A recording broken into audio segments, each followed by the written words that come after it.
اللہ تعالیٰ کے نام سے شروع جو بڑا مہربان اور انتہائی رحم والا ہے، اور حضرت محمد مصطفیٰ صلی اللہ علیہ وسلم کی ذات پر بے شمار درود و سلام۔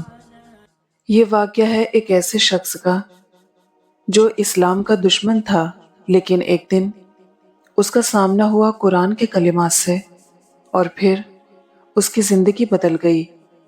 جب دل تک قرآن کا پیغام پہنچتا ہے تو سب سے سخت دل بھی پگھل جاتے ہیں۔ حضرت عمر رضی اللہ تعالی عنہ کا دل بھی وہی نور سے روشن ہوا جو پہلے ان کی دشمنی کا سبب تھا۔ تو آج ہم بیان کر رہے ہیں حضرت عمر فاروق اعظم کا اسلام قبول کرنا۔ حضور اکرم صلی اللہ علیہ وسلم نے جب نبوت کا اعلان کیا، اس وقت حضرت عمر فاروق اعظم کی عمر تقریباً 27 برس تھی۔ نبی اکرم صلی اللہ علیہ وسلم نے جب توحید کی دعوت دی تو آپ رضی اللہ تعالی عنہ نے ابتدا میں دعوت کو قبول کرنے سے انکار کر دیا۔ نبی اکرم صلی اللہ علیہ وسلم نے اللہ تعالیٰ کے حضور دعا فرمائی، الہی عمر بن خطاب کے ذریعے اسلام کی خدمت فرما۔ اللہ تعالیٰ نے نبی اکرم صلی اللہ علیہ وسلم کی دعا کو شرف قبولیت بخشی، اور حضرت سیدنا عمر فاروق اعظم دائرے اسلام میں داخل ہوئے۔ حضرت سیدنا عمر فاروق اعظم نے 40 مردوں اور 11 عورتوں کے بعد اسلام قبول کیا۔ حضرت عمر فاروق کے قبول اسلام سے پہلے آپ کے بہنوئی حضرت سعید بن زید اور آپ کی بہن حضرت فاطمہ بنت خطاب بھی دائرے اسلام میں داخل ہو چکے تھے، اور انہوں نے اپنے قبول اسلام کو خاندان کے دیگر لوگوں اور آپ سے چھپا رکھا تھا۔ اسی طرح آپ کے خاندان کے ایک اور شخص حضرت نعیم بن عبداللہ بھی اسلام قبول کر چکے تھے۔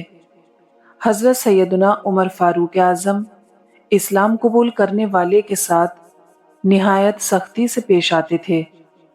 ایک دن آپ اسی کیفیت میں تلوار لیے نکلے جا رہے تھے۔ راستے میں حضرت نعیم بن عبداللہ سے ملاقات ہوئی۔ حضرت نعیم بن عبداللہ نے جب حضرت سیدنا عمر فاروق اعظم کو اس حالت میں دیکھا تو پوچھا، کیوں عمر، کہاں کا ارادہ ہے؟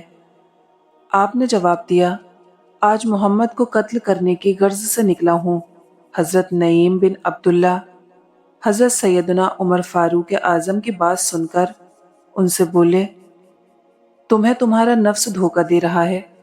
تم کیا سمجھتے ہو اگر تم نے محمد صلی اللہ علیہ وسلم کو قتل کر دیا تو بنی عبد مناف تمہیں چھوڑ دیں گے؟ تم زمین پر چلنے کے قابل نہیں رہو گے، اور نبی اکرم صلی اللہ علیہ وسلم کو قتل کرنے سے پہلے تم اپنے گھر کی خبر لو۔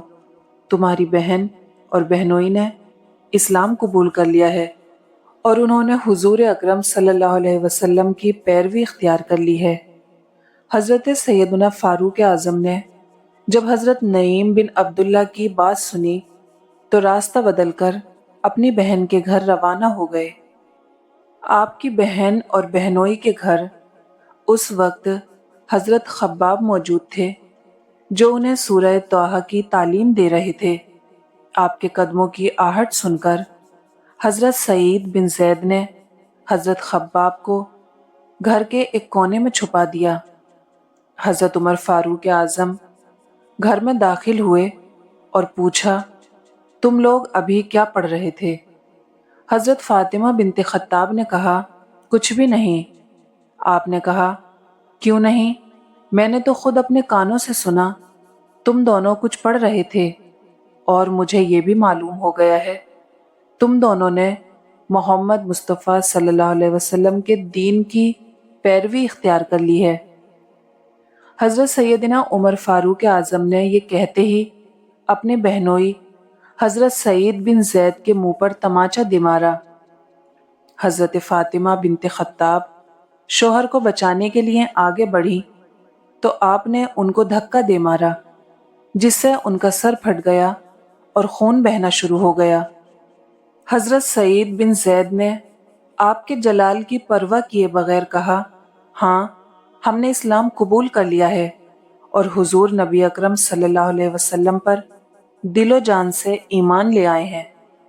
سیدنا عمر فاروق اعظم نے حضرت سیدنا بن زید کا سخت لہجہ اور بہن کا بہتا ہوا خون دیکھا تو شرمندہ ہوئے اور کہنے لگے، اچھا مجھے بھی وہ صفحات دکھاؤ جو تم پڑھ رہے تھے، میں تمہیں وہ پڑھ کر واپس کر دوں گا۔ حضرت فاطمہ بنت خطاب نے کہا، ان صفحات کو کوئی ناپاک شخص نہیں چھو سکتا، اس کے لیے پہلے تمہیں غسل کرنا ہوگا۔ حضرت عمر فاروق اعظم نے غسل کیا اور اپنی بہن اور بہنوئی سے ان اوراق کا مطالبہ کیا۔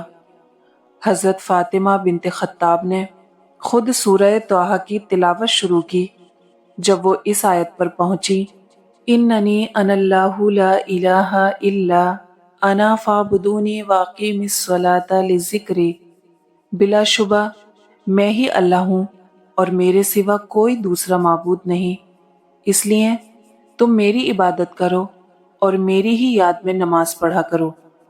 حضرت سیدنا عمر فاروق اعظم کی آنکھوں سے آنسو نکل گئے اور کہنے لگے، کس قدر اچھا اور عظمت والا کلام ہے۔ پھر آپ بے اختیار پکار اٹھے، اشہد ان لا الہ الا اللہ و اشہد ان محمد رسول اللہ، میں گواہی دیتا ہوں اللہ کے سوا کوئی عبادت کے لائق نہیں اور حضرت محمد مصطفیٰ صلی اللہ علیہ وسلم اللہ کے رسول ہیں۔ حضرت خباب جو کہ گھر کے اندر چھپے ہوئے تھے، انہوں نے جب حضرت عمر فاروق اعظم کی زبان مبارک سے یہ کلمات سنے تو باہر نکل آئے اور کہنے لگے، عمر، اللہ کی قسم میں نے کل ہی حضور اکرم صلی اللہ علیہ وسلم کو دعا فرماتے سنا تھا، الہی عمر بن خطاب کے ذریعے دین اسلام کو تقویت پہنچا، اللہ تعالیٰ نے نبی اکرم صلی اللہ علیہ وسلم کی دعا قبول فرما لی اور دین اسلام کو تمہارے ذریعے تقویت پہنچائی۔ حضرت عمر فاروق اعظم کے قلب پر رقت طاری ہو گئی اور آپ حضرت خباب سے کہنے لگے، مجھے اسی وقت نبی اکرم صلی اللہ علیہ وسلم کی خدمت میں لے جاؤ۔ نبی اکرم صلی اللہ علیہ وسلم اس وقت کوہ صفا کے نواح میں دار ارقم میں موجود تھے۔ حضرت سیدنا عمر فاروق دار ارقم روانہ ہو گئے۔ صحابہ اکرام نے جب آپ رضی اللہ عنہ کو آتے دیکھا تو حضور اکرم صلی اللہ علیہ وسلم کو اس بات کی اطلاع پہنچائی۔ حضور اکرم صلی اللہ علیہ وسلم کے چچا حضرت سیدنا حمزہ جو کہ اس وقت نبی اکرم صلی اللہ علیہ وسلم کے پاس موجود تھے، انہوں نے جب آپ کے متعلق سنا تو فرمایا، عمر کو آنے دو، اگر وہ بھلائی کے ارادے سے آیا ہے تو اس کے ساتھ بھلائی ہی ہوگی، اور اگر کسی برائی کے ارادے سے یہاں آیا ہے تو میں اس کا سر قلم کر دوں گا۔ حضرت سیدنا عمر فاروق اعظم جس وقت دار ارقم میں داخل ہوئے تو حضور اکرم صلی اللہ علیہ وسلم نے آپ کا دامن پکڑ کر فرمایا، عمر، کیا ارادہ لے کر آئے ہو؟ حضرت سیدنا عمر فاروق اعظم نے عرض کیا، یا رسول اللہ، اسلام قبول کرنے کے لیے حاضر ہوا ہوں۔ نبی اکرم صلی اللہ علیہ وسلم نے آپ کی بات سن کر نعرہ تکبیر بلند کیا اور صحابہ اکرام نے جواب میں اللہ اکبر کا نعرہ بلند کیا، جس سے کوہ صفا کی پہاڑیاں گونج اٹھیں۔